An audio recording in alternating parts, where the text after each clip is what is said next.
बिस्मिल्लाहिर्रहमानिर्रहीम। एक पोस्ट है जो बहुत ज़्यादा हर बंदा उसको शेयर कर रहा है कि झंडे नहीं लगाने हैं, पौधे लगाने हैं। तो ये बिल्कुल गलत बात है। मैं 2017 से इस चीज़ के ऊपर काम कर रहा हूँ कि हम झंडे के साए में पौधे लगाएंगे। देखें, 14 अगस्त एक ऐसा दिन है कि जिसका इंतज़ार बड़े भी करते हैं, छोटे भी करते हैं, कि उस दिन हम झंडे लहराएंगे, अपने सीने पर झंडे लगाएंगे, अपने कैप जो है वो झंडे वाली पहनेंगे।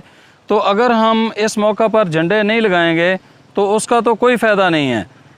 हमने झंडे भी लहराने हैं और दरख्त भी लगाने हैं, और इस सब्ज़ हिलाली परचम के साए के नीचे हम इंशाअल्लाह ये शजरकारी करेंगे।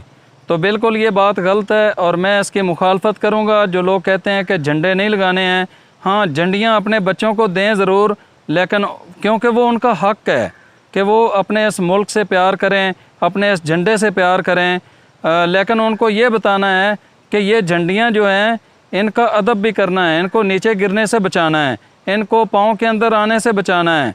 तो हमने झंडे की ताज़ीम भी करनी है, झंडे भी लगाने हैं, झंडियाँ भी लगानी हैं, और इसके साए के नीचे हमने पौधे भी लगाने हैं। इस वीडियो को शेयर कर दें ताकि ज़्यादा से ज़्यादा लोग हमारे झंडे के साथ पौधे लगाएं।